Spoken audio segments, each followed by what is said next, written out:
That's brilliant. So I'm learning that like some trolls you give stage to and then they exhaust themselves and they leave. And then some trolls you ignore them and they leave. And some trolls you move down and then they get bored because they're not invited up and then they leave. So those are like three really great strategies. But I kind of like it when he comes and sings. It's like a little bit of an intermission. So I'm glad y'all gave him a. I'm glad y'all spotlighted him. Yeah, no, I thought it was a perfect way because we did share after the money bomb room, and I thought it was a good way to start that room. The other thing that I think is important when it comes to the way that we engage with trolls. Clown House, but you know, I've heard Alan Watts say there's a time to be a fool, and you know, during the vaccine and things like that. Recording this app, you know, from a historical perspective, as like a time capsule, is an interesting project that I've worked on. And you know, listening to bad ideas or misinformation or fake news or propaganda or lies, uh, you know, today for me, and basically, you know, getting me to take action. So God bless you and God bless everybody in this room.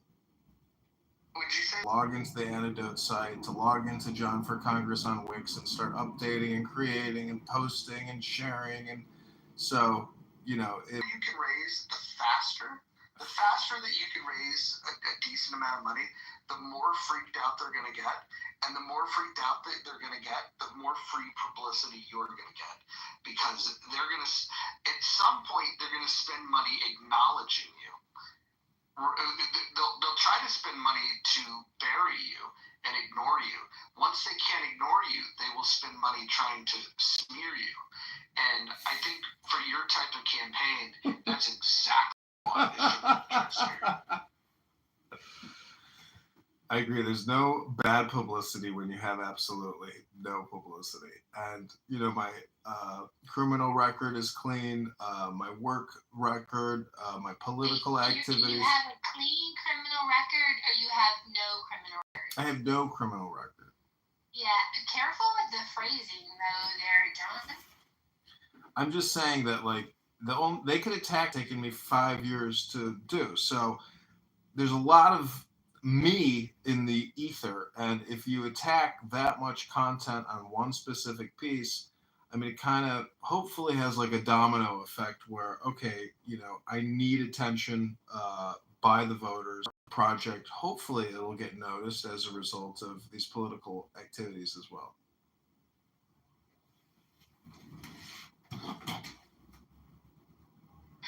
Shirley was okay.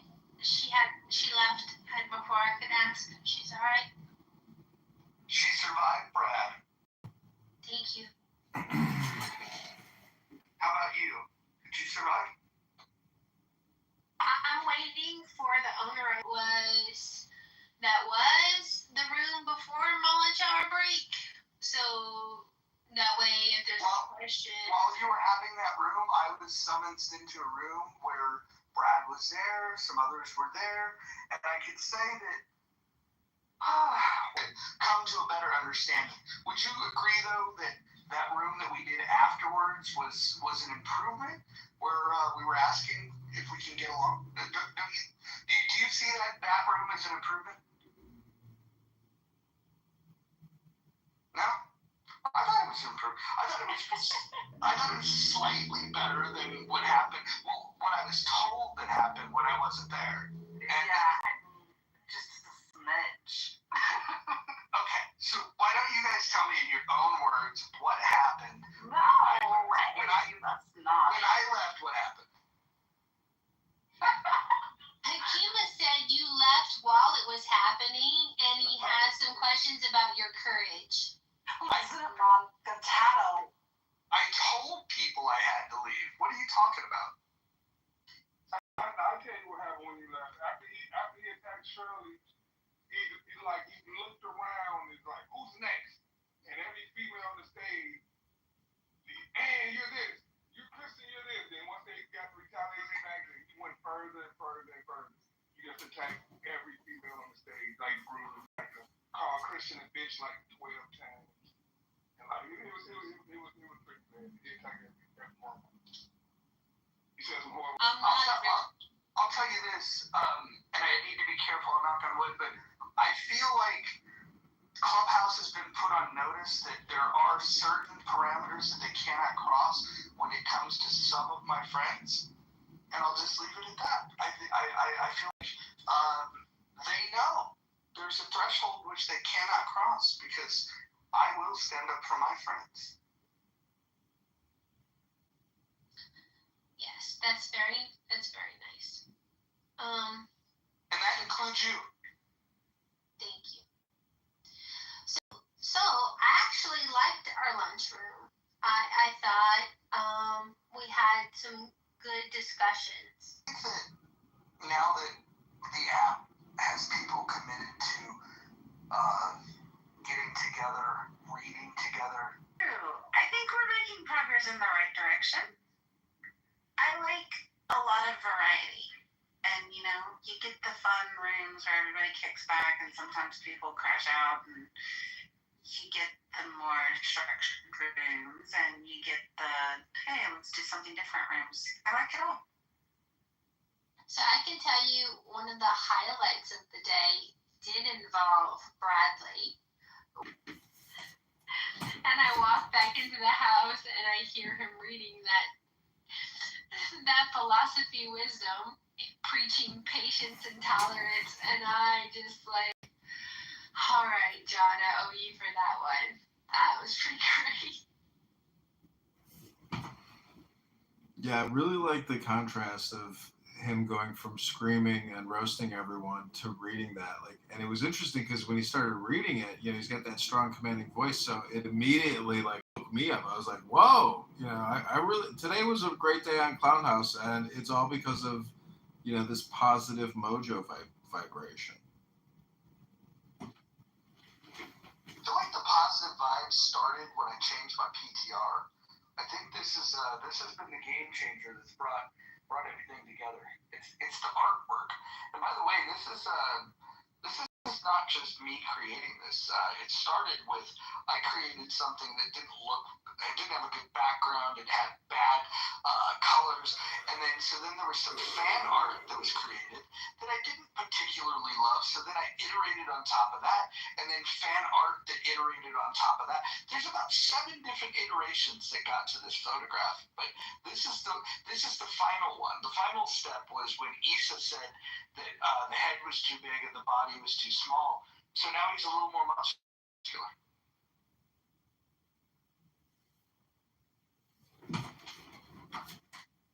But I do have to say, this has been the most productive day I've ever had on Clown House in terms of hitting all these nails on the head. It was a complete, total day. And you know how I know it feels like a real work day is because I'm physically exhausted from being here on this app all day long. Congressman Kitover, are you ready for next? Do you think we could go and present your case for running for Congress to that room? That would be amazing. Amazing. Yeah, I think I'm gonna reach out to Lou and see if he can pull that together. And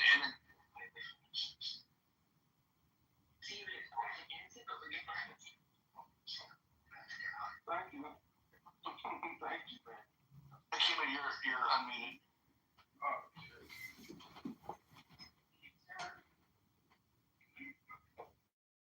I'll mute you. Oh, there you go. All right. Yeah, no, I think Lou Fax's room would be interesting. The Lisa 420 room probably wouldn't like it. Lou would be open for it. Scott's gonna work on Gary Bumgarner, see if we could get you, featured there at some point. I think there's some corners of Clubhouse that's, gotta extend your reach. I hate them, which I don't, but they hate me. I mean, it's not a me problem; it's a them problem. We can employee, but a volunteer fundraising coordinator. Well, then how about X Spaces? On X, and those X we're raising tens of thousands of dollars. Now you have to explain to her what the platform is. She might be interested, and she's the type of person that can get somebody like Thomas Massey to appear to maybe then give you some advice where you could then ask, so Congressman, what would you advise me to do so I can help impact this race and to make a difference? I think that kind of thing could really go viral. I'm sorry, I only noticed that he donated because he had it as his PTR, and so that's fine. But we did like a roll call, and like not everybody's name is in alignment with their username, and so yeah. Anyways, well, JB. Anyways, definitely the biggest donor and the biggest surprise.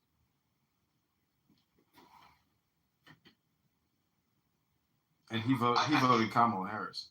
Mike came through in the clutch though. We were about to shut the room and we were at 4:05, and we made a last ditch effort to say, man, we just need 95 more. And Mike came through with it. Mike from the Goo. Yeah, thanks, Mike, for that. That came in at 9:41 p.m. Thank you so much. Is he in here? Because I was looking to see. He went to bed right after. He's got to work tomorrow. But he doesn't speak on the app ever. So we got a silent Goo old X account. I'll talk to some people and see if I can help get something organized on X. And if we could, we could be helpful. Yeah, I'll tap on some people. Maybe we'll make it like bigger in like. Maybe we'll do something where we invite a cross section of people. I can get people like, are you familiar with Maj Touré? John? No, I don't know him. You should look him up. He runs a group out of Philly called Black Guns Matter, and I know I can get him to show up for something like that. I think a brother from Philly could help with a certain demographic that you might want.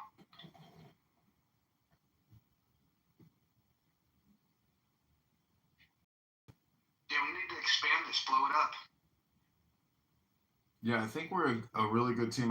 I've gone to college alumni events where they have a fundraising director come in, and they're the most affable, fun, and awesome people. And fundraising is an art, and it's public speaking. And when you were saying you were doing this prayer about pinning it to your heart, I mean, I was dying laughing. It was very funny, but it was I like to say all communication is hypnosis, but you mixed comedy with like evangelical preaching, and it was a lot of fun. I used to go to church. My favorite, I used to laugh attending these healing ceremonies where they would say that if you it's not the size of the donation, but it is symbolic of your faith, which is a way of saying giving more money. And there's so many little tricks that you can use, but when you're politically fundraising, the real thing is you got to work people into a frenzy, and then you just got to do the ask. If you have if you were to do like an hour-long thing, it would be like 30 minutes of just talking about shit, and then just be like, okay, and then just get everybody to now's the moment, let's give, and then go back into a conversation, and then you just kind of lull people into yeah, we're just kind of talking and shooting the shit, and then it's here's how you can help, because people want it. People want to reciprocate. They want that handshake. If you think about how the internet works, right? You send a packet, and then the packet's received. This is TCP. There's a handshake, right? This happens with human beings on the internet as well. When you say something that resonates with someone, they're looking for a way to give you feedback. This is why Gary Bumgarner's room is limited in the fact that feedback loop is retarded, because people that want to respond negative or positively to whatever's being said, they're not allowed to. And so I think that it's very important to find a way to do it that matters. Maybe we could ask to put in notes their username, and then that way we could just call them out by username.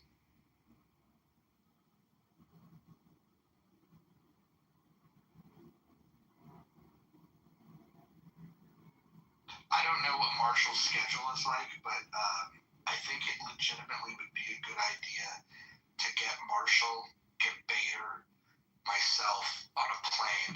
Everybody else is welcome as well, but like get people that have done things politically to get there and just and like I'm talking like midweek with a schedule of like high value things that could get done over a couple of days if you have people working together. And what you would want to do with that time is you want to talk to the kingmakers in your community. You would also want to make sure that you're using that time to motivate volunteers and making them believe that they can be a part of something special. People want to volunteer to do shit. They really do. They're looking for things, but they also want to make sure that what they're doing is going to be worthwhile.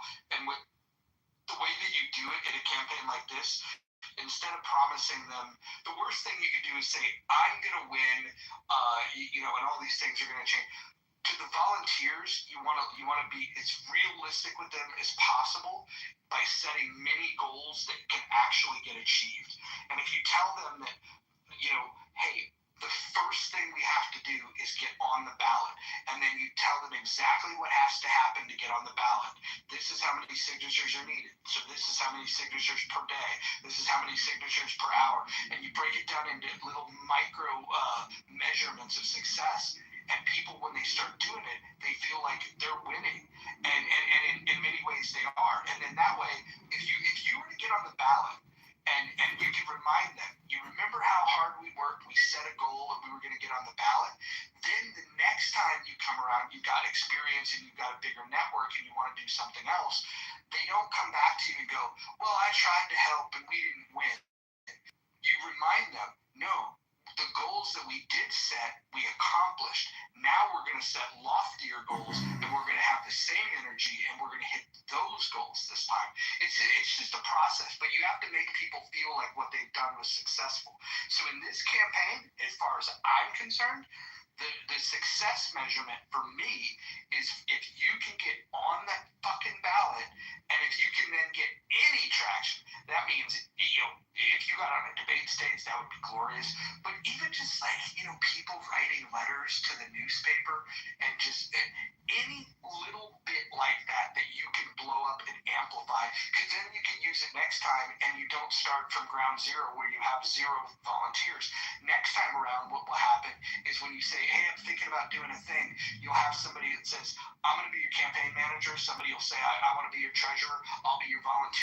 And all of a sudden you've got like a group of people. Imagine if day one you started with 10 people. It would feel like you had 1,000. Having I'm surrounded by 20 cell phones right now, and I've got all these X accounts, all these YouTube accounts. Like I've built a little hub in my office, which is really just a communication distribution office. But even having this clown house backdrop and everyone here that I'm connected with, and you especially, but really everybody, because even Necro or that racist, whatever his name was, that was asking questions, like it's having this platform and all these speakers to create content with, which I think is important, and it's hard to capture it all because live streaming it is a lot easier, but creating clips, I mean, a lot of this is a communication and education effort, and the chances of winning against somebody with $10 million and 10 years in, and who knows all the kingmakers and has every committee person and everybody in politics backing him. Is that the Overton window where at least we can inject additional communication to hopefully shame people or change actions and decisions through a butterfly effect. But Clown House is an amazing platform, and if we have to cut spending and have cost efficiencies, a free teleconferencing app to achieve goals and education could be the future of human education and human action, and it doesn't cost anything. There's no facilities management. There's no salaries or pensions. So who knows? Maybe things will demand it in the future.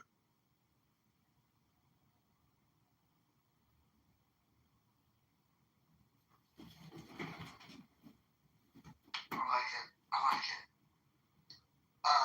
Do you guys remember the chaos room from earlier today? I think the ladies handled it really well when they decided to stay silent and like just kind of ride out the wave of like chaos.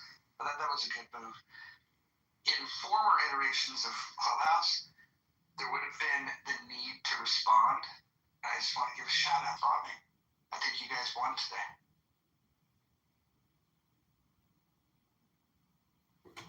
Aww.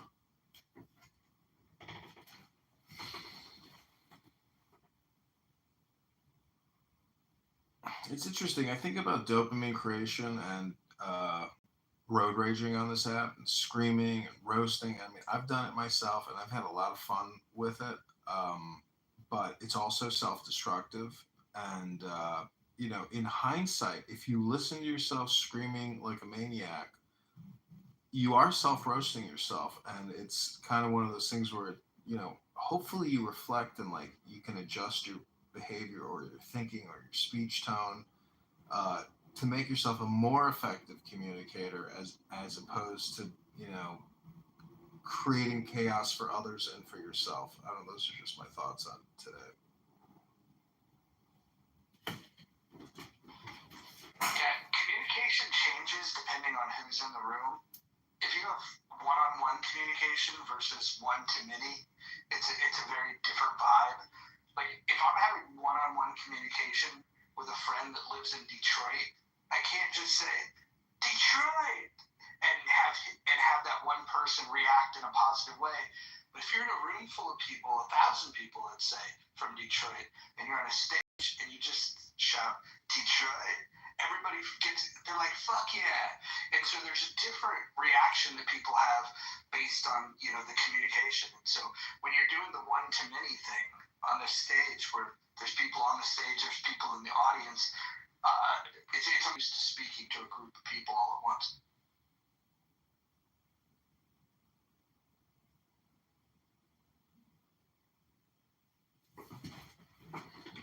It's also the interruptions, what that can trigger an angry backlash from a speaker, that frustration of having your thought interrupted and not getting that dopamine response. And people cave in Kansas City. We walked out of this very contentious meeting with the territory manager who went off the rails because he was blaming it on everybody else but himself, and he was the sole leader and responsible for organizing this event.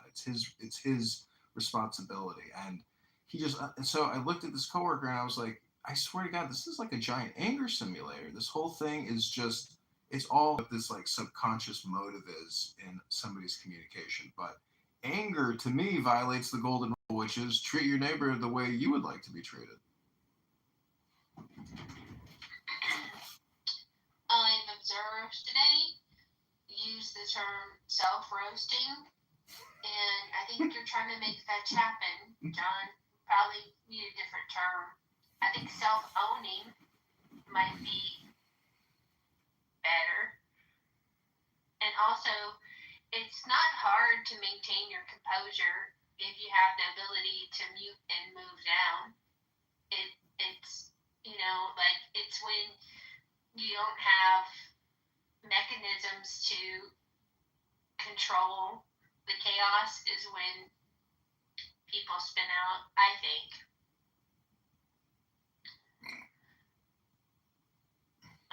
But yeah, thank you for the compliment.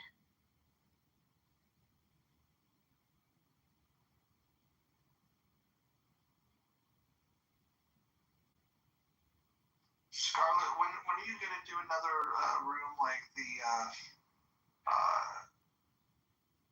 game theory room or something with the recordings all that we could rally around? I like those rooms.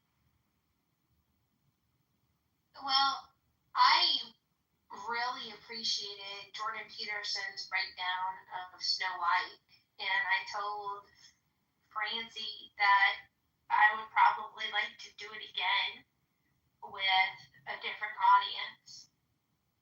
I don't know if it would be appropriate for In the Muff, but the fairy tale and the toxic women that need to be told about how toxic they are, I think would be cool. Little Peter in the Muff work. That was super funny today, Brad, thinking that his negative opinion of Peterson would bother me. See if we could tempt you to get upset with regards to Jordan Peterson. No, other people's opinion of Jordan Peterson, like, well, first of all, I have to value you and your opinion for me to pay attention to it. And I'm in a room with people that I like, and I know that they don't like another set of people, and then I can moments later be in a room with the opposite group of people, which I also like. And it's just this odd thing where when I was growing up, you have your little circle of friends and might not like each other at all. And so, like, if we were to put a name on it, for example, here's the best example would be like Ann and KK. Now, those names can trigger people in different ways. I like both of them. And, like, I should never have to apologize for liking both of them. Sometimes when I say that I like either of them, there's people that want to try to convince me of why one of them is terrible. And the reality is that depending on what was going on in Clubhouse, I might have agreed with it. Like, I haven't always been like super friendly with some people on this app, and I don't know, thinking about how you've changed. It's totally possible to engage with people that previously you found distasteful. I agree.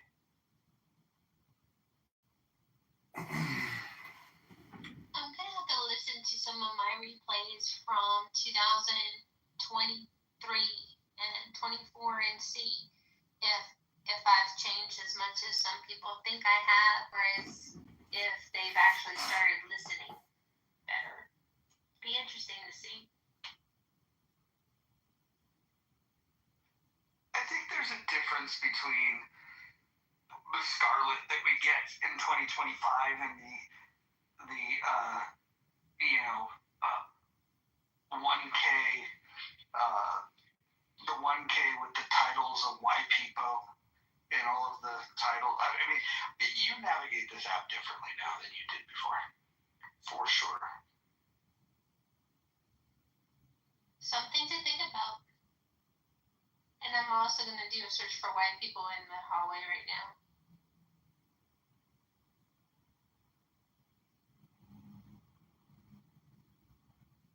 Well, one thing that hasn't changed a lot, I'll just try to build there, is Brad, I hope you can go back, Mojo, and all the mods, and please don't try again to say you don't have it on tape, but one of the members was quite belligerent today, so I just thought I'd let you know. Yeah, we addressed that. We addressed that, and there was Was it? Are they acting different? I just also wanted to see if the weirdest, I don't want to even call it a relationship, but interactions on this app where, we can have pleasant conversations and then, I don't know, because we talk to people that we have mutual friends. friends in common. Yes, the friends in common thing leads to things like, hearing things that people say, and then it's like, I'll react to that, but it's like something that I probably shouldn't have heard because the friend in common probably should have told me those things. And so it's, I don't know, it's just like, at least, I don't know if you still hold this feeling, but you've thought that like a horrible person, like there's a lot of different adjectives that I've heard, but then I can't remember direct conversations between you and I that have ever really been bad. I mean, maybe a poke here or there, but like I don't think you and I have ever been directly nasty to each other. It's more like indirect nastiness. Well, yeah, I don't want to hijack your room, but I think it's exactly what you said, but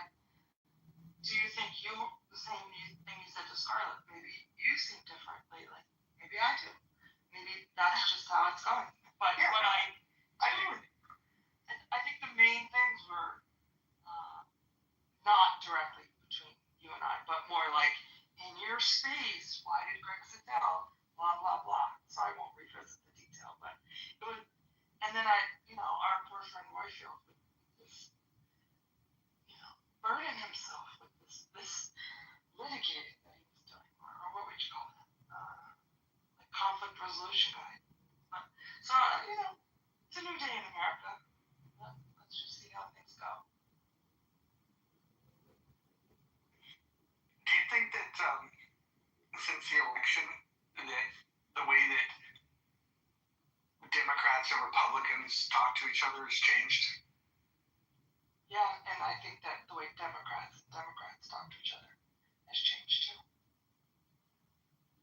If I were a Democrat, my mantra would be like the thing that I would just try to get across is that if there was more of a sense of humor about things and letting things like roll off, rather than the finger pointing, like I feel like the biggest change between when I was a kid looking at Republicans trying to figure out what my politics were, I was so turned off by Republicans early in my life because they were the ones that would wag their finger and and tell you what you shouldn't do, what you couldn't do, that you're terrible if you do it.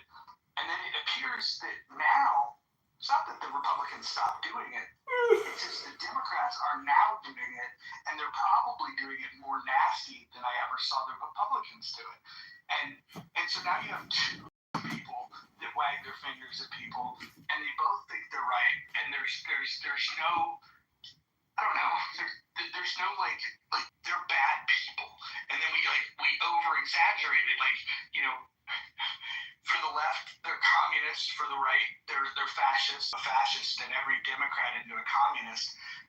There's not a lot of room for us to have a conversation that's going to be productive. Hey, so I don't know if this maybe brings a little hope. Maybe it's anecdotal, but I'm at a Georgia elections conference right now, and I will say I just learned that I live in the most conservative district east of the Mississippi. I did not know that, but I do. So I kind of live in a bubble of conservatives, I guess. And so I do feel like I'm kind of out of the, I don't know, maybe I'm not up to date on like how we interact with each other because I'm like in this conservative bubble. But I'm at this event, and I would say it's mostly Democrats, even though it's a bipartisan group, because anyway, the makeup of the board members of the elections, etc. But most of the poll workers, I think, and the elections employees seem to be Democrat. That's my conference.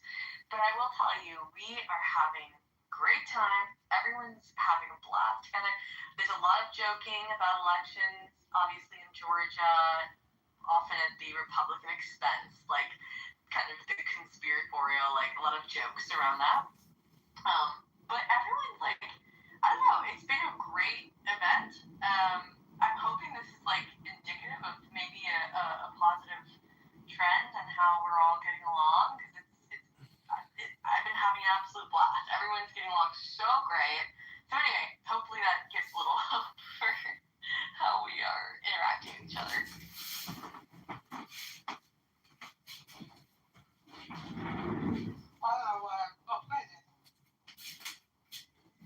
No, I was just going to say, like, agreement is difficult to find.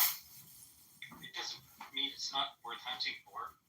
It's a lot better than what we're doing. I think Roger said it spot on, about the extremes. And I hear a lot of us beginning to be tired of conflict, actually. Maybe that's the fun that Holly's talking about happening over there. And, I think it's true on basically everything we engage in has got built-in tribalism to it, and people sitting here talking about, okay, well, how can we, without compromise, without bullshit, how can we find some common ground? Even if it's just a little bit, it's a place to start. Just a little bit.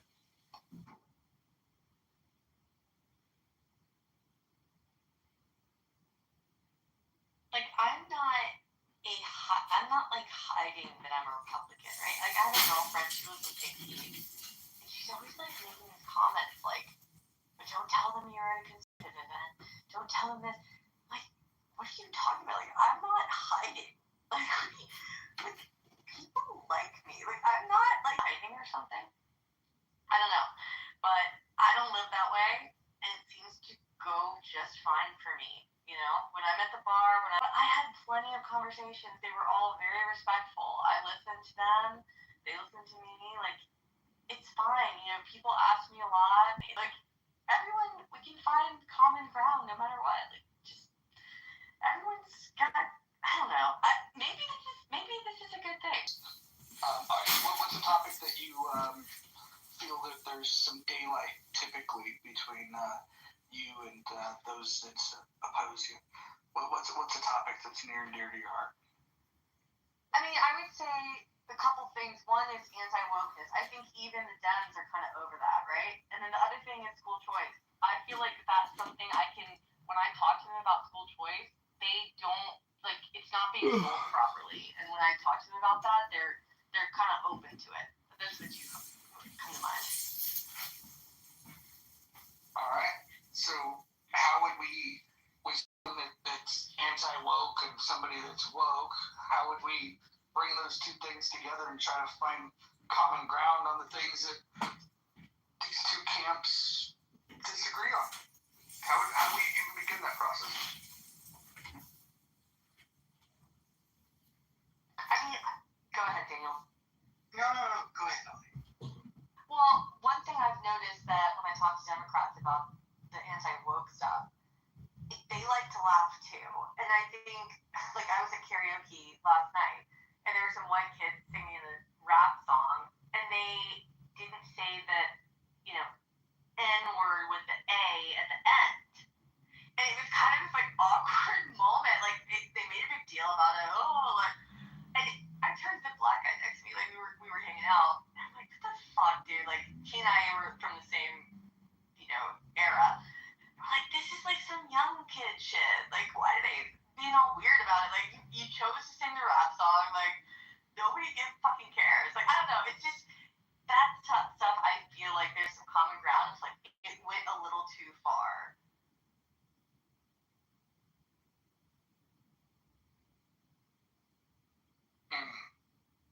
Like the speech police shit. So I spent a fair bit of time figuring out where common ground can be made by people who don't agree, which is where the rubber meets the road. And I think it's about values, not as much on positions. And when it comes to woke, I think people don't share values around that.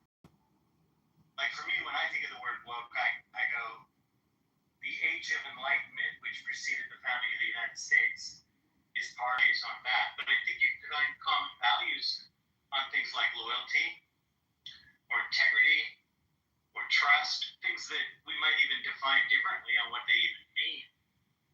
Like, I've done this experiment. I've had a Trump supporter and a never Trumper come into a room and admit to each other openly that they're American before they argue on whatever issues we get them to talk about.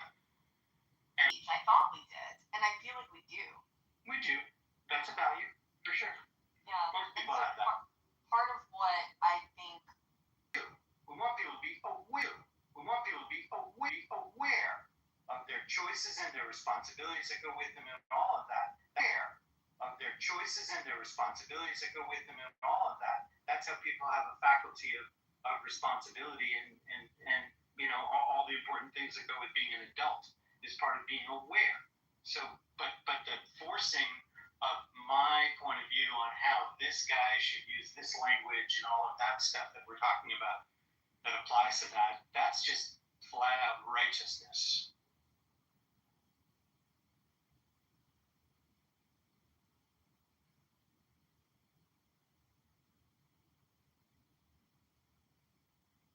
Yeah, I don't know.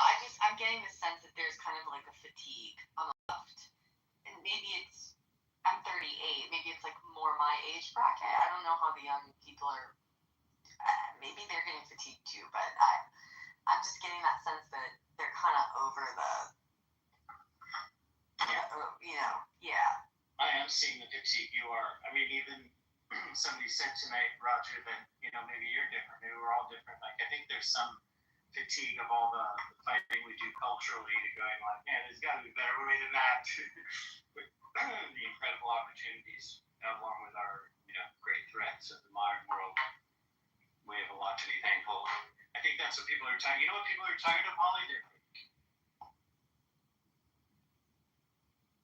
happy to see that.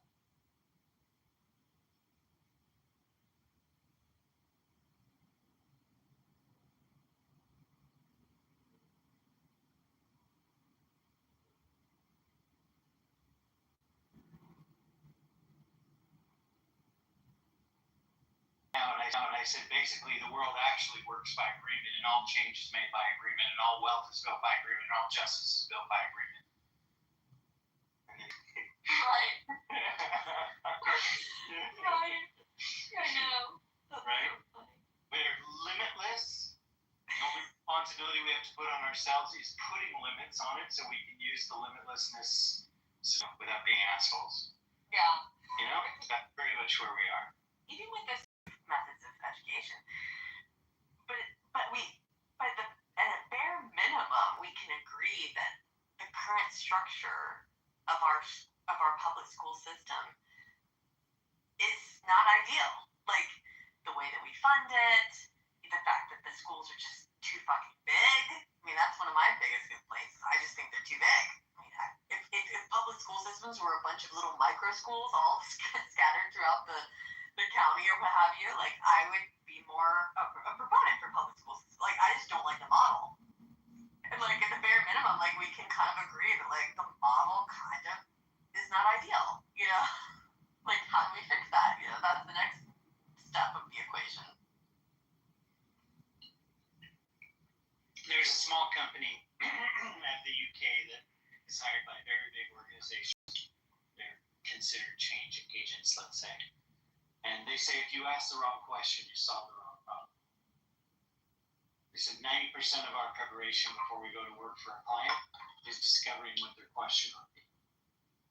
These guys are great artists at what they do. But your capability of getting real policy to happen comes about by you having people making agreement with you. They don't all have to be in power, too, to be powerful. You just need to make agreement. A question with genuine curiosity where we are trying to figure out like, hey, what would be the best way to have the opposition is the one that have framed this incorrectly. The opposition is the one that have framed this incorrectly. But this is how I hear it. They say, well, some sort of character assassination about you don't care about such and such group in such and such community. And then it's like, okay, nations are rooted in hatred, then why would you even talk to me at all? And that's, but it's a tactic.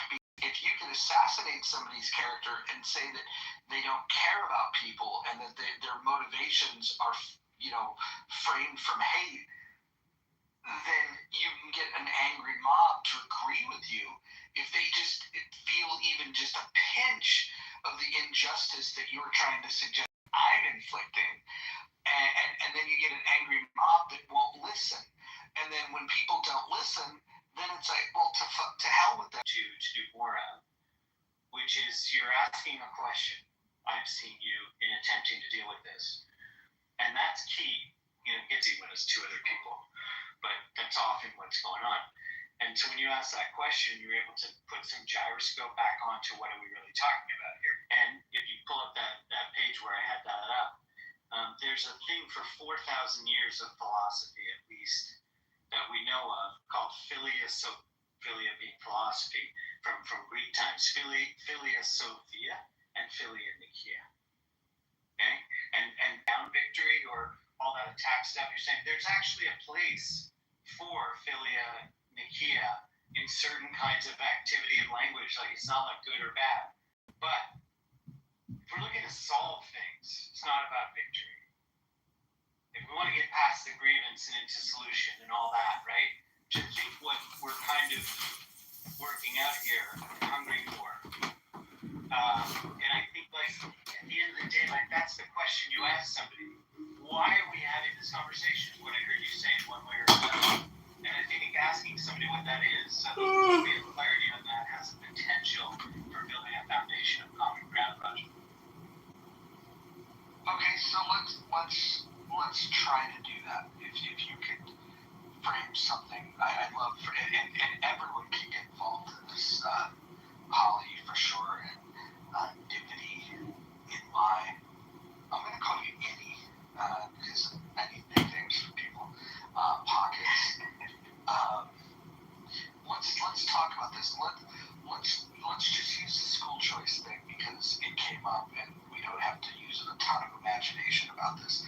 How would you begin to frame that conversation in a way with somebody that has different views than you that you think is going to be productive? Can you begin to do that? Maybe we'll have that conversation here and see if we can do it productively, and then maybe as the conversation evolves, people can point out where they think the conversation is getting off track and two different conversations are happening, or where maybe we met a fork in the road and somebody chose to go down a less productive. Let's see if that happens. You previewed exactly like that. It's not like the first agreement, next agreement. Oh, we skip, go back to the last one. This is about basically like it's a conversation about education. Is there any role for the society and the state in education at all? Why not sit there? I would probably start with just asking, do you like what if you have a magic wand, what would you do to make our education system better? Or actually, no, then there's no point in having a further conversation. Yeah, and I just want to point out, if we stopped right now and everybody left the room right now, Roger, you might think about that. It would have moved something, right? And what standard should it be? Do we want to ensure them, or is everybody up to themselves? These are questions. When the questions start to make you wrong or make me right. Yeah, and I think it's easier when you're face to face. Like on this platform, it gets a little. Like I'm being genuine. There's always this assumption that, like, I don't know, this happens. I could hear, I could see your, Okay, let me throw it out there. Like again, try to stay up and on the system in this country. However, I've identified that it doesn't seem to be working well, and there's countries that are surpassing us. I would like to see us get better results. But putting my cards on the table, I don't like the solution of asking the federal government to get involved. Can we have a productive conversation on what solutions would look like that wouldn't add to the national debt?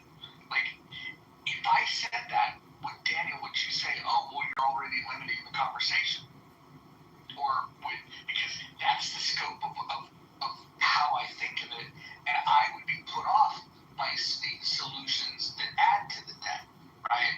And so my question is, am I asking too much in that exchange for saying I want to talk about solutions to improving education, but I'm not hesitant, I'm against the idea of spending more money at the federal level? Am I asking too much? Not at all, because you're putting your cards. You can't be asking too much when you're being transparent and clear.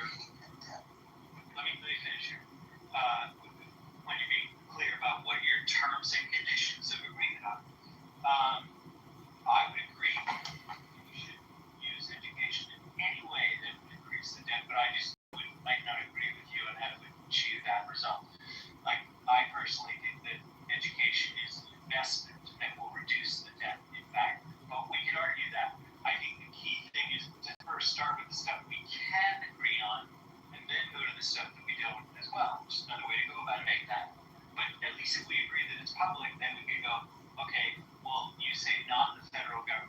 state, so that we'd have a discussion about that, right? And then we start to make a stair step out of that is where we can begin to find some common way of ensuring standards. That's the only reason why you would have community education of any kind, right?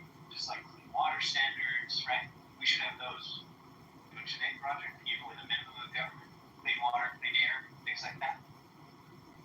Yeah, no, I think that we would want to have an environment that is not harming us. Right, and we probably want an education that's some basic minimum standards, just like doctors, dentists have to meet some minimum care. Is that true for you, Holly?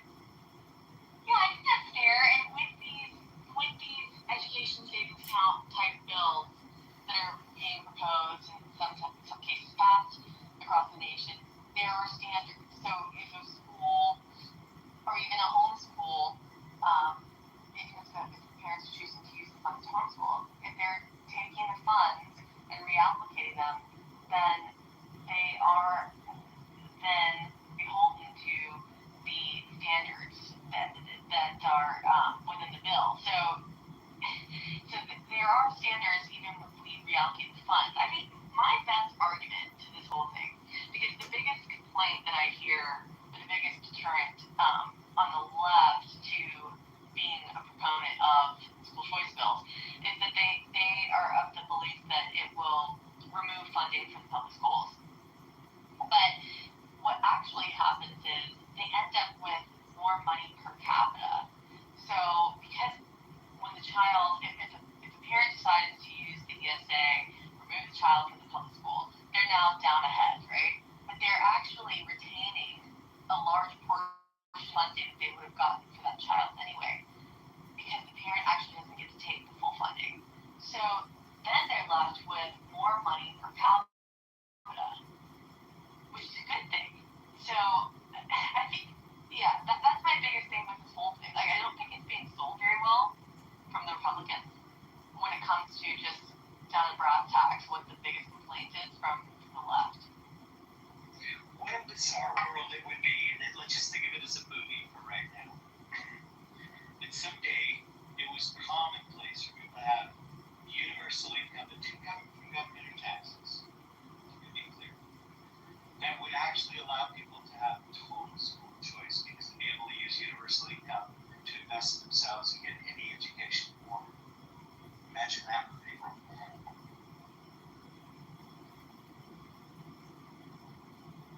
Wait, where would the money come? Sorry, you said the money, universal income, would not come from taxes. That is absolutely correct. That is exactly what I said. So where would it come from? Where is money come from now? It's From the Federal Reserve? Okay. How would you disperse it?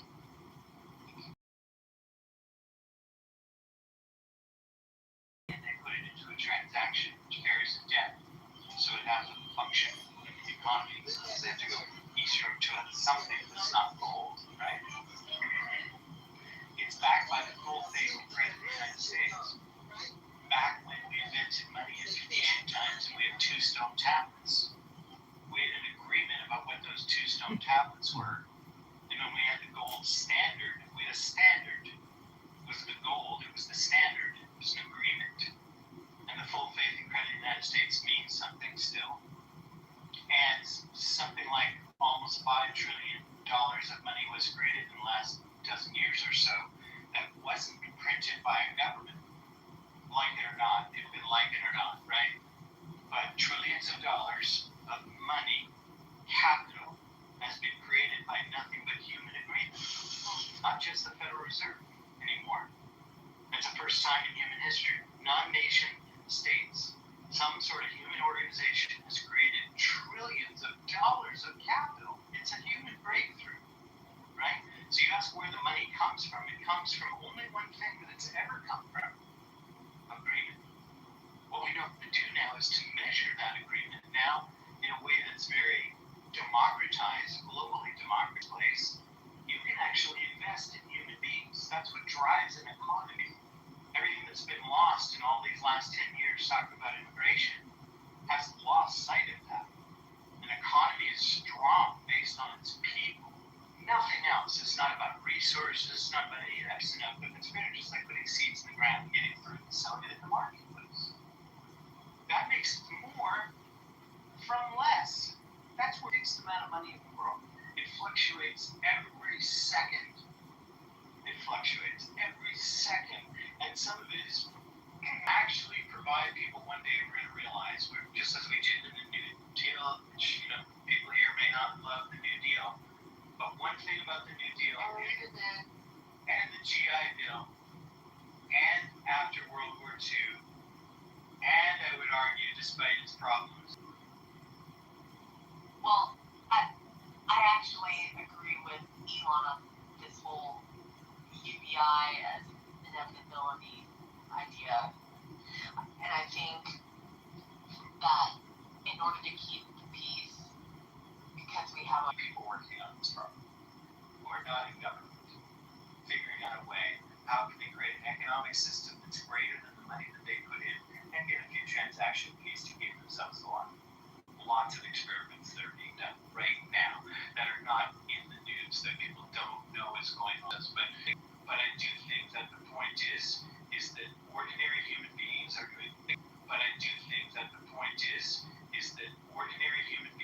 doing very extraordinary things right now. Not in government. Outside of government. That's really cool. I mean, totally a little bit off topic, but kind of on topic is one thing that I don't like in our current structure. I don't believe in the idea of flourishing. I want to see a happy, healthy. There's something wrong going. I don't know. I want to see people more fulfilled. Inherently fucked up. I don't like that. I think and I also don't like that benefits are a huge burden on small business owners. The benefits they're able to offer are fucking abysmal. It's a scam at this point. They're 60 Minutes a couple weeks ago, the big piece on egg freezing and the amount that companies are offering their employees.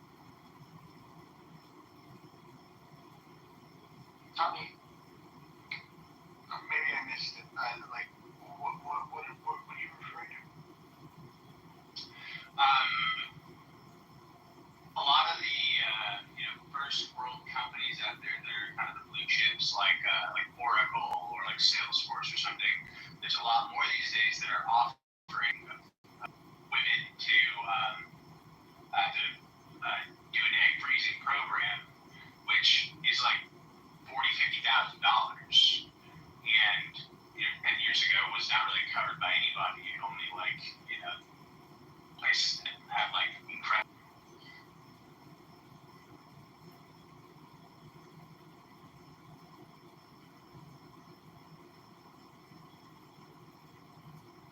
Very interesting. Tommy, did you catch any of our excitement earlier? Did you hear Brad today? Oh man, I'm not sure. I think I don't know. His voice pops into my head every 25 minutes or so. Well, what did he say? Well, it's not the words that he used. It was the tonality. It was who it was directed towards. Pretty much every woman on the stage. We started with Miss Shirley, and then he had smoke for everybody. But it was if you ask me, it was fun. Maybe some of the people that were experiencing the raft were not having as much fun. And then I missed some of it, much of it actually, some of the highlights I missed. I probably would have intervened with the Shirley stuff just because, I don't know, she's my elder. But, well, how do you mean raft? Anyone want to explain this? Because, I missed some of it. Tiffany or Holly, were you guys there for that? no, I wasn't here. It was a full-on shakedown roast roast fest. He got everybody that he could target with what he felt was, worthy of his memory.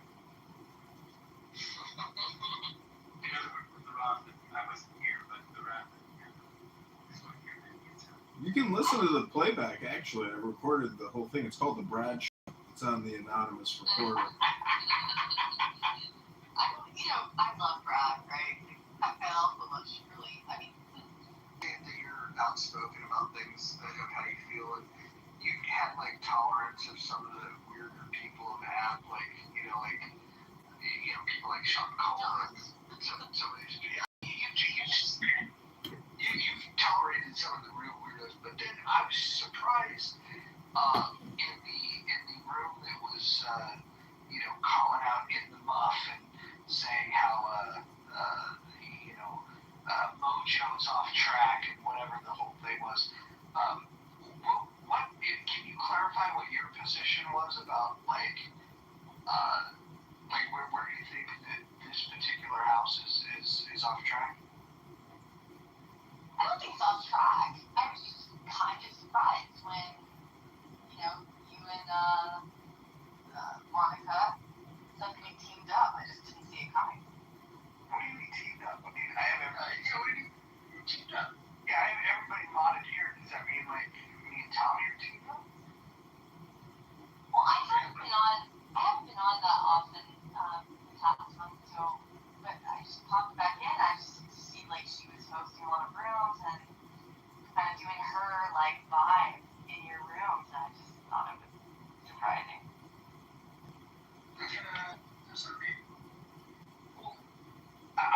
I will say, like, with my full throat, that I think Monica is intelligent, and I think she's funny, and I think she curates good conversations. I also think that she's very different from me, and so I don't know. I think their spaces can be good. Do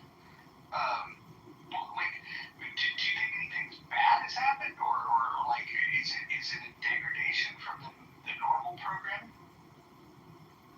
No, I don't think so.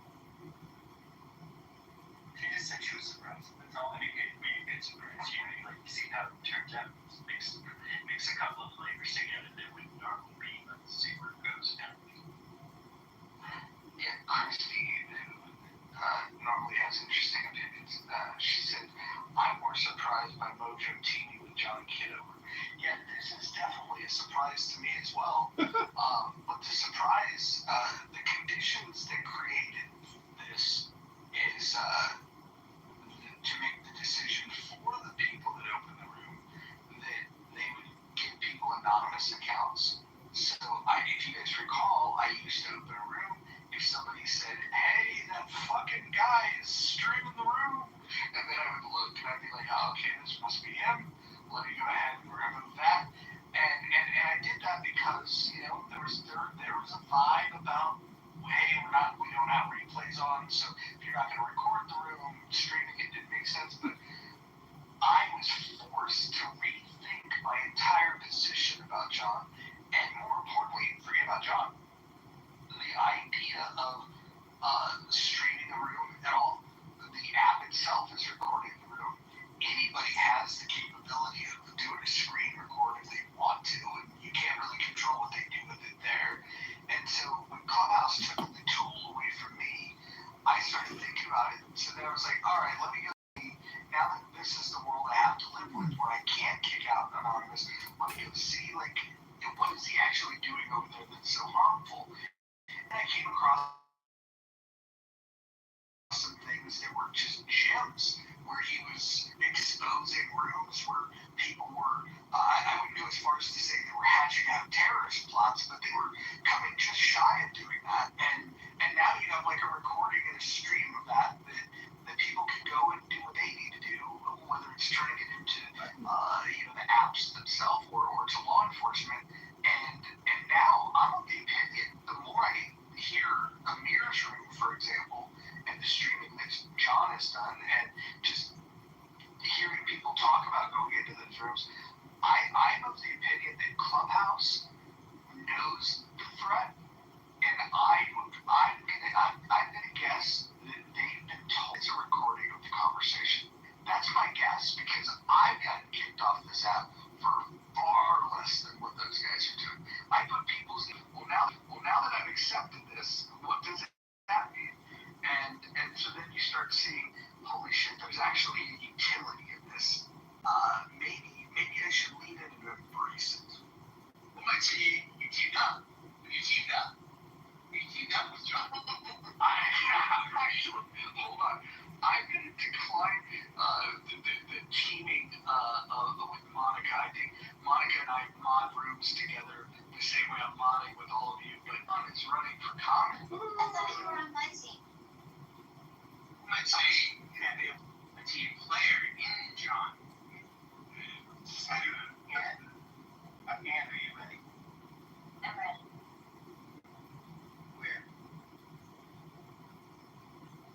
what's happening here. This is most awkward flirting I've ever seen.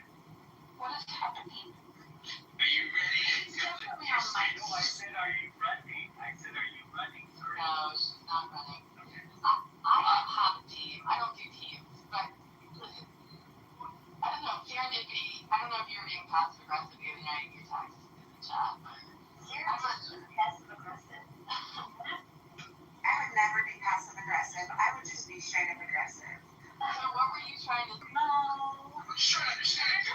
I really want to say something bitchy and petty and mean, but I'm just not going to. But I'm going to sit here and pontificate about it on stage in front of everyone.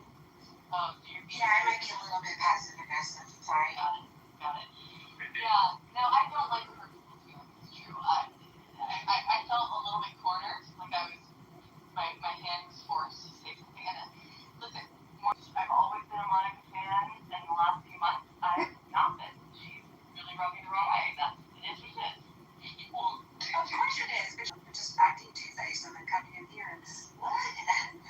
It's the two-facery for me. Like, that's the thing that I take issue with, and that's the thing that bothers me. Heading in the Holly, Serendipity, I was uncomfortable. My adrenaline had started to pump. It was being overblown, and I didn't want to talk about it at that point. I felt uncomfortable. It was an awkward situation. I didn't like it, and that's it. And so I feel a little more comfortable talking about it right now. I wasn't trying to be two-faced. Fair enough. Well, like I said, I didn't want to be cruel. I didn't want to be dramatic. I wasn't. It really wasn't a big deal. It was a kind of a casual, quick conversation. Someone had brought it up. to the next room and, oh, what? What's going on? Yeah. Oh, that's just much ado about nothing. Like, I don't know. That is passive aggressive to me, and it does. It triggers me because it's like, just stand on your square. Own your shit. So speaking of standing on the square, I also think that room was designed to figure out like, oh, can we stir up some drama? And you know, like, hey, let's talk about people in another house. Let's talk about what's going on, and get people talking about like, isn't it weird that Mojo and Monica Schultz? That doesn't sound very fucking complimentary. What was the other choice? The other choice was worst room ever. That was the choice that I chose. Yes, but three of the choices were like not flattering at all, and it's like, I don't fully understand why there needs to be like this conversation about what happens here in this space, because there's figures that people, you know, may find controversial, you know, whether it's John, whether it's Monica, you know, whoever it might be, you know. If people came into these rooms and listened to these conversations, most of the time we're talking about nothing. Sometimes people are just completely crashing out. I think this space is no different than most spaces on the app.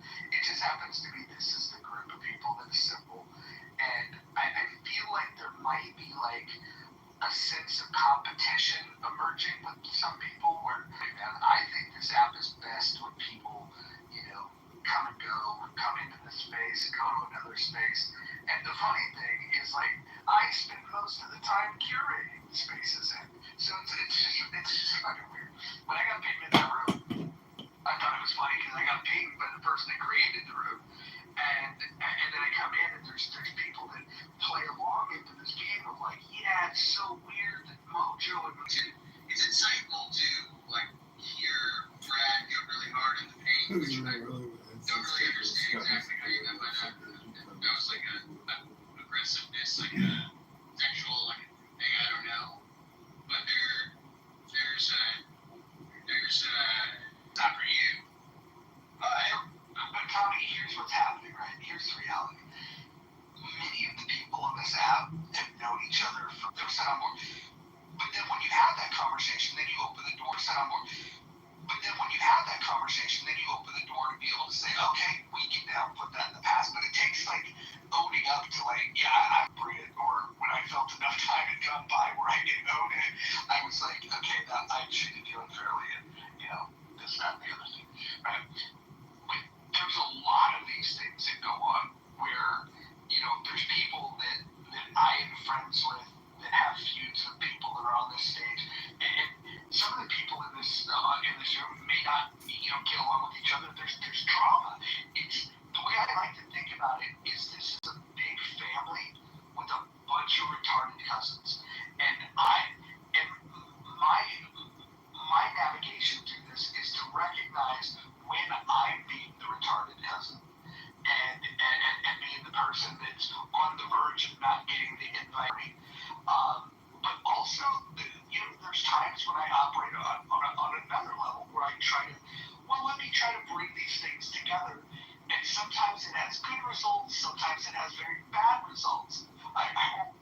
terminology because I'm trying my best, but I'm only fully a retarded cousin. But yeah, no, go with that one. We'll go with. Well, we'll say RC. We'll say RC just to make sure nobody gets offended. Okay, so all right. My question is, don't you? It doesn't sound like you're, because to me there's another side to this that I feel like you haven't really posed as an option because quite frankly, I feel like I really haven't gotten the chance to think about like, oh, sometimes my retarded cousin just pops out, can't help it, but you know, like here I am thinking, what would it be like? I don't know if it dips and dives around like a term that I guess wasn't even talked about. Here I am creating retarded cousin. All along, you could have told me what you actually said, so if you were going to jump in. No, man, I'm not my dude. Sorry. Is anyone else? Well, Miss Amp, what do you mean? Do you mean passive aggressive? Actually, because I mean, no, you're right. You are just aggressive. I like that aggressive. What are your thoughts on the hitting and the hawing as a form, as a heightened form of passive aggressive? Do you think there are other forms of hitting and the hawing? Well, when you first have to acknowledge that the order is important, because sometimes the hawing comes before the hitting, and that's you have to ask about the hurrying. What are the hurrying and the hawing? Dude, that's the best negotiation tactic ever. All women's problems have some variation of him or men in them. Oh man, you know what was glorious about the roast room earlier was looking on the stage and just realizing like how much drama, how much from like season 1 all the way through. There's so much to keep track of that you almost forget that some people were friends at one point, and you know, or just how many sets of enemies were on the stage all at one time, and how well behaved some of them were. They were just sitting there quietly and just observing. You know, except for, you know, the obvious heavy. Because I was not going to put people on the head in the hot spot. But if I were to go around the room and say, give me your best 5 seconds of hitting and hawing, I think we would get a lot of different examples coming out. You're cracking me up. Can we just say that I did not say against this? I would like to know that he could not say. I would like to know that he could not say. He did not say one word about me. I just like to know that. I mean, it moved down. I think it's so insecure and like so stupid. And I'm like, okay, I'll just let you have your moment. You need this more than I do. In the hands of women, and in the hands of women, and when I left, women were moderated, and I think with me gone, Brad felt that he could get away with a little bit more, and I think when he got on a roll, and Brad cut a heel promo, this is wrestling talk for when the bad guys speak against the good guy. And so Brad went into heel mode and he started shooting this promo against Shirley. And from what I've heard, and I wasn't there for it, but from what I've heard from all accounts, and when people tried to moderate him and move him and bring him back up, he got further agitated. And then he gets he gets maybe hit with a chair, and now he's upset, and now he's just going crazy, and the next thing you know, he's like, changed it. If I was there, I probably would have intervened because I do protect Shirley a little bit from certain things, but I don't know if I would have been the heavy-handed mod either. I probably just would have said, okay, Brad, that's enough. Maybe I would have muted him. I doubt I would have moved him down. People started interjecting, I think, in defense of Miss Shirley, like, whoa, you know, she was trying to do this. He shut up. the first time. And then, of course, that just continued to escalate. And every time he came back up, you know, he was ready to unleash.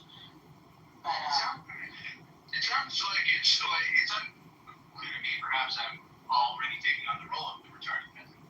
But it's unclear to me that, you know, though he may have been one versus all, the act or the spectacle was almost like valiant in like, wow, this is happening. Sort of like, this has to happen.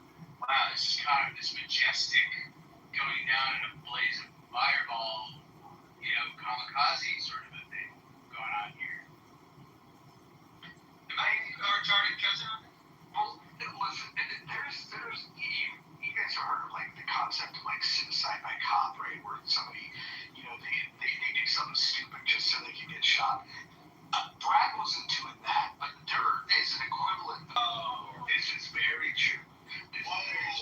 I used to do this back in the day, and I shouldn't even confess this, but I would like, okay, well, whoever's remaining has to be the person throwing people down, because you can't, if you stay up there, they're gonna wonder if it was you. Because you were, when you fly too close to the sun, it like you almost got like made out. You had to press the restart. No, because here's the thing, right? So like, I don't want to do it because it's now glitches and we might not get everybody up here, but like just imagine Anne gets moved to the audience, you get moved to the audience, then I get moved to the audience, and then if you were to look at the stage and you would see Holly, Pockets, Daniel, John, and Tim. What's the word? Asymmetrical, you know, during tactics here. But who's it for? I mean, is it because and then the person didn't even do it? It's like there's a lot of there's a lot of gamemanship here. It's a little power play of sorts. I don't even know if I'd call that. It's like it's deception. Sorry, I'm just sorry, I'm being retarded. Clubhouse has changed that now. And where did he go? Oh, there he is.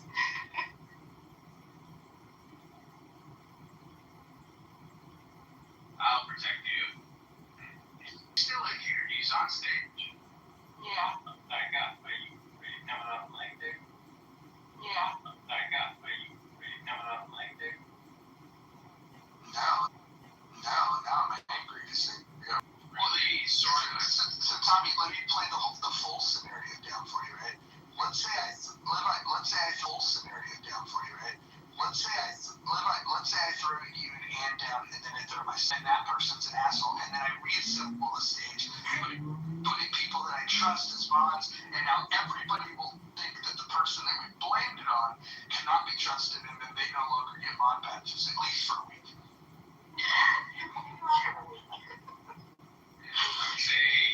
I would say that's, you know, that's pretty retarded, man.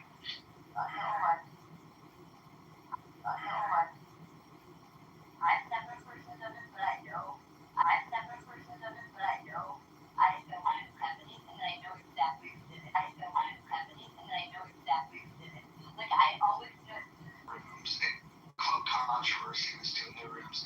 Alex and I would talk to each other in the back channel, and if we were like bored with things, he would say, "Hey, I'm gonna send some of my people into your room to talk shit, and then you send some of your people into this room and we'll talk shit."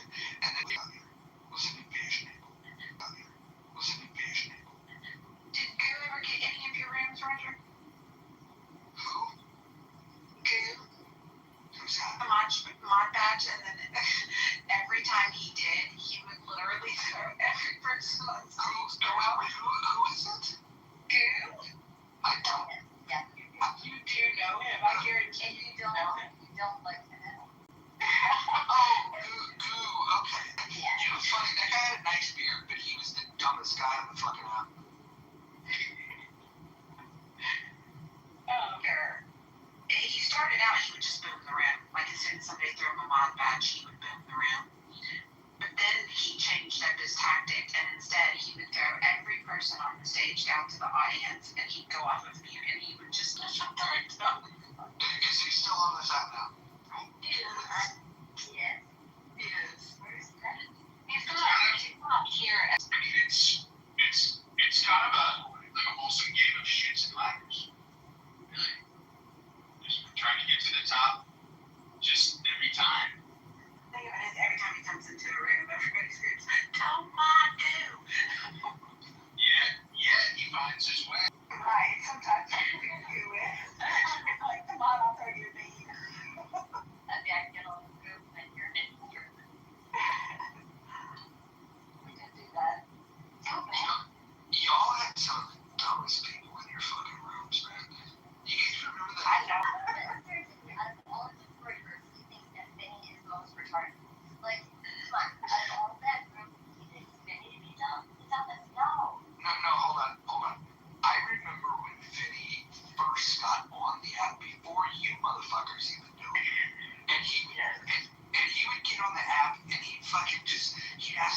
never seen anything quite like it on this app.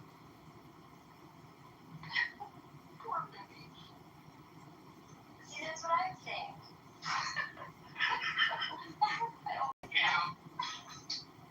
It's kind of endearing if you think about it. I mean, how often do we meet like a person that is so like in this moment to moment? It's almost like, oh, I mean, that hadn't been a spectacle, right?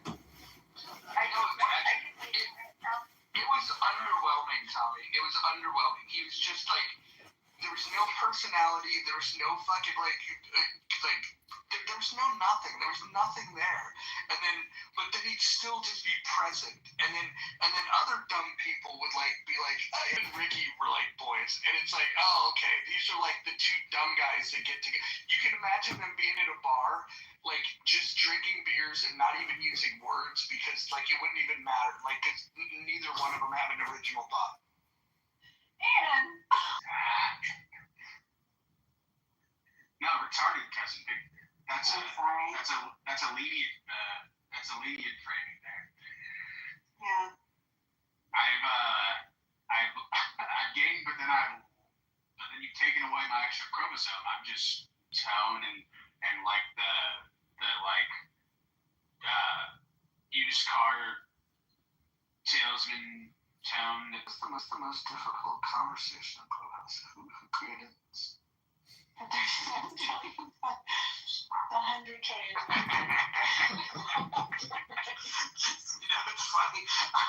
My first question was, who created it? And then I fucking read the choices and I knew exactly who created it.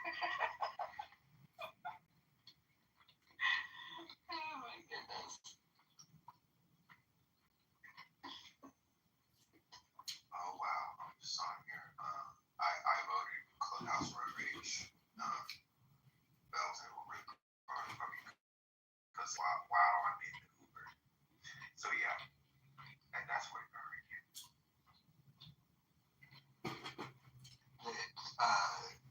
That you're glad that they're gone.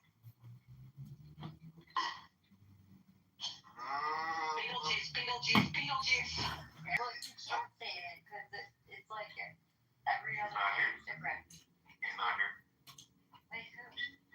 You know who I'm talking about. Well, he's passed away. Recipes. Would you really mean that?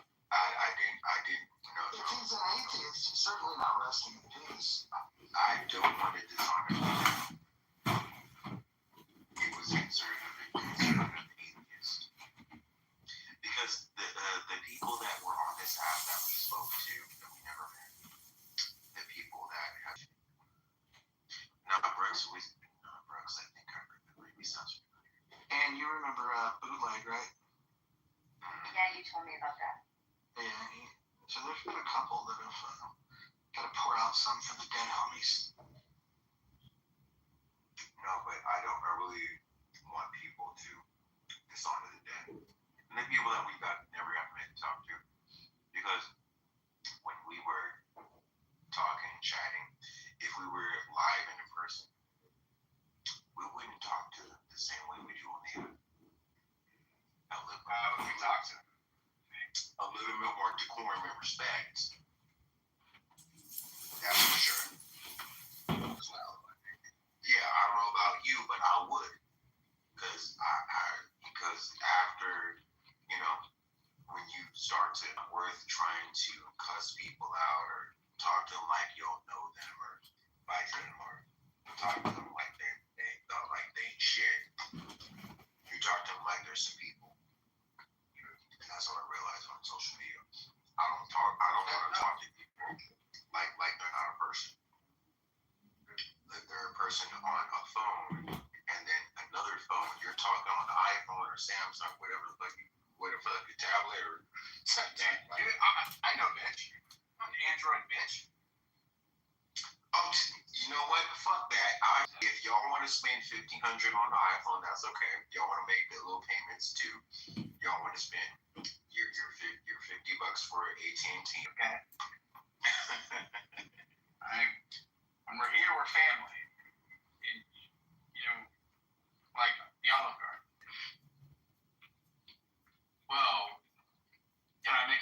joke just because it's in the tone? Okay.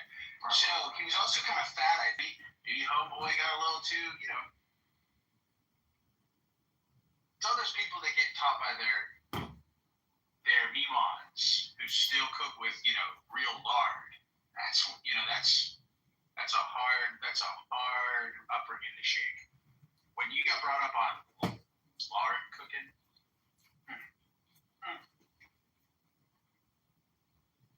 you know what I mean? Tommy, you ever cook with ghee? It's clarified butter. No, only because I eat butter. I don't know if it comes to present, probably does, but it's like the clear portion of butter that you distill essentially. I mean, if I had some extra beef tallow fucking sitting around here, absolutely. I just don't have, I do. I could. They probably do. So. No, go ahead, Tom. Sorry. Nice. Thermal viscosity would be good. See, that's kind of, I haven't used Costco in a minute, Leia, and I was trying to think like a heat of, what's the term? But yeah, it's not, as you, what's the word, man? I'm being retarded cussing right now. As you heat it up in your hands, it doesn't enhance its lubricity characteristics. Actually, Yeah. Like, really? yeah. I mean, I have an 11-year-old, so I mean, yeah. But I mean, do you like get down in the kitchen? I don't really like it, but I mean, I don't grill. Like, for example, there's some people that you just know that like are cooks. Like I don't know. I imagine that Liz can cook, for example. So Kelly's so good at cooking. If she heard this conversation, she would leave the app because she doesn't like hearing other people talk about food because she feels like they don't know what to talk about. Yeah.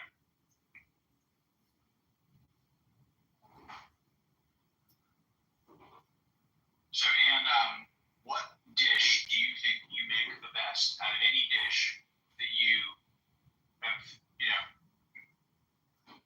tried to make? Some sort of casserole. White girls are always in casseroles. I'll have you know, if you... We're talking like an Italian little combo, little cheesy combo, little thirsty at the seams, Oh, not sub, but roll. roll, okay.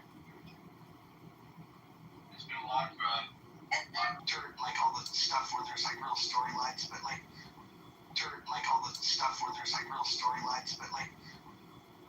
people want to know why Shirley.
This is just kind of like a kamikaze, anything goes, just go all out.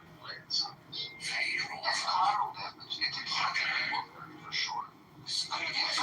Especially if you minimize. About the assumption of, is this person, like, it's kind of like an over-personalization. Like, maybe it wasn't about deer in the road at an inopportune, duskly hour. And your lights haven't come on quite yet.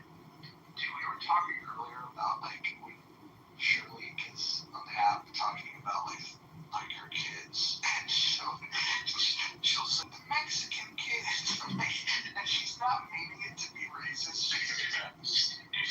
She's just referring to like the school with the Mexican kids. The school. She wants her kids to go to the good school, and like, and everybody's just like, oh, bless your heart, Shirley. And that's not very good. It's like, huh? We really bought them. And we know that's not good.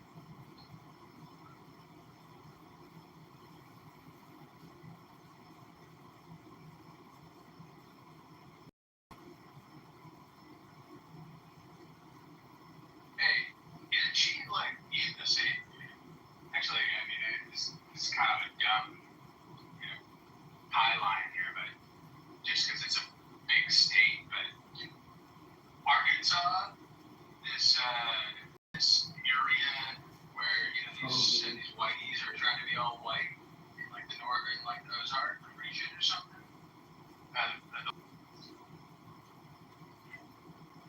Your point. I haven't really heard anything beyond that first little little BBC guy that was like, it all needs that is why it's making Emma what? Luke Baxter in a room, and like half the room was like, I think there's nothing wrong with that. I'm on my own. I'm on vacation. It was fucking amazing.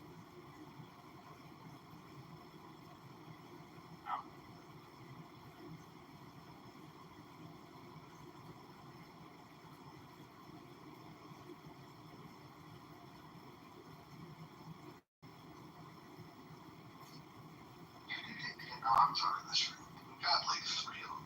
As you guys sleep off. Thank you. I'm gonna say this. Segregation. Because me growing up I went to a high school, and I'll say this so you can see my story about it. So North California. My teen years, I was in Hayward. Alright, go in Hayward. Okay, I'm in Hayward. I got for a second. So,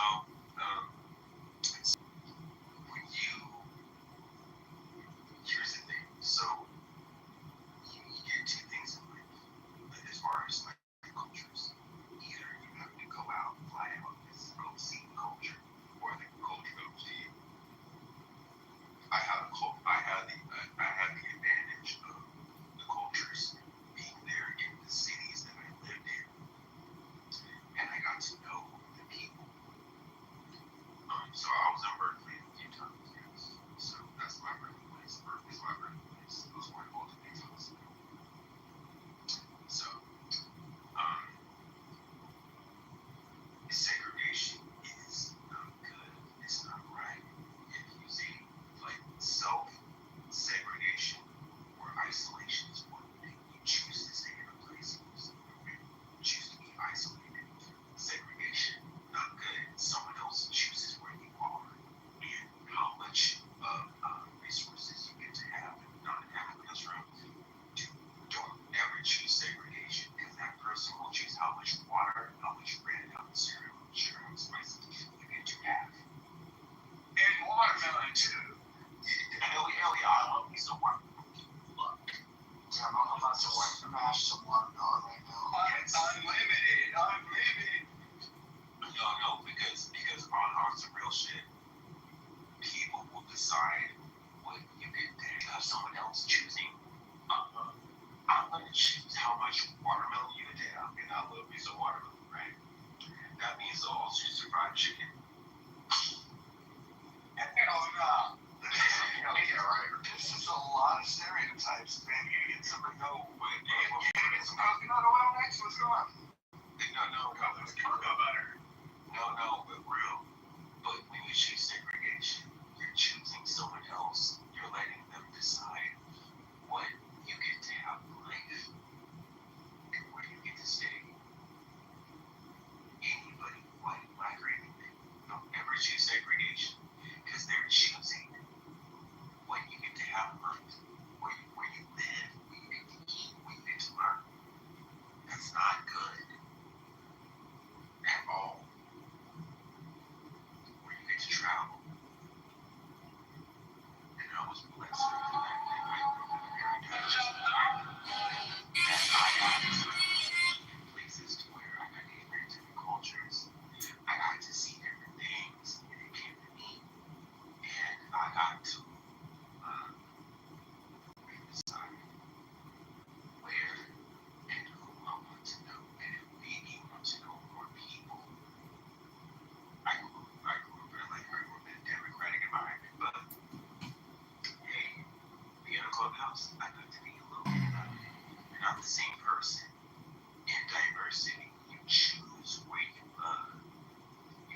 out because it would be rare to go elsewhere. And if you did go elsewhere, maybe you'd go to the next town over. But you wouldn't go too far. Live in your state and you hit it off. And I mean, this shit happens at a clubhouse. Like, you know, people start meeting each other and live states away. I don't know if anybody on that. Yes, we do. Well, we fall in love with people who live far away. I hate you for this when you say this. You see, you're wrong. I hate you for this. I did talk to him. Oh, when? Like, what was the last time you talked to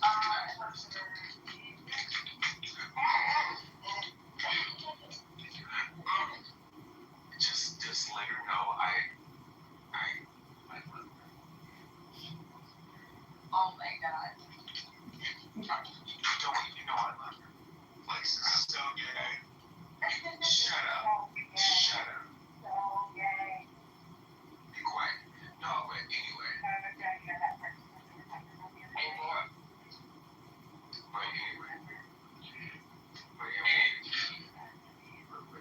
I'm talking about. Y'all threw me off, but when you get to know different cultures and people, it's still something you to not get your root to not know what they're coming from, what they know, or how they're. The downside being to diversity is you forget who you are sometimes, where your culture, where your people stand, and you get lost. And sometimes you get around yourself. You need to get grounded in who your people are, what your story is, where you come from. And, you know, and tell your story, what your part is in whatever part of the world your people come from. Yeah, I don't know. I'm not that interested in identity. I think people over-index the importance of identity. I just get so concerned that if I ever try becoming an Android person, that I just get lost in a mess. You know what I mean? It's you know, that's a big leap. You're distracting them. You're distracting. You're really deviating.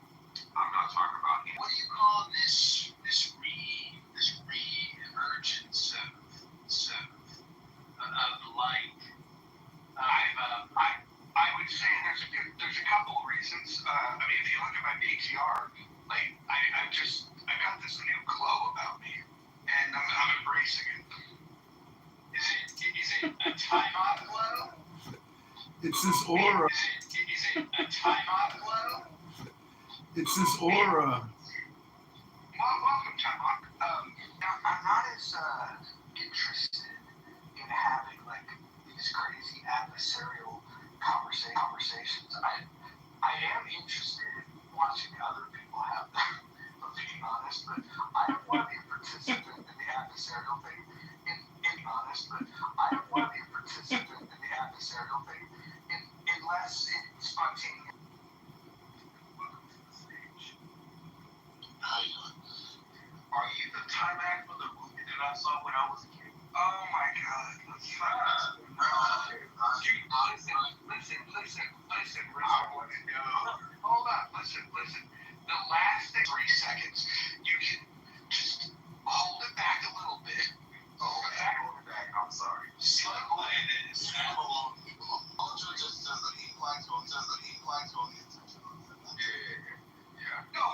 on. I'll be honest. It's kind of like a relationship. It's like I want my special relationship with Todd Manga. I don't want him to have a special relationship with all of his fans. I'm the president of the fan club. Back on the clubhouse like 2 years ago, and I was wondering if it was him because I know there's like celebrities on here. But I don't really like, oh, it's a fan. I'm coming. I don't know a lot about politics. No. I'm just like, yeah, this is getting pretty funny and interesting sometimes. So I like the guy, and I come to this room. I don't come with clubhouse much. Today was the most epic day of 2025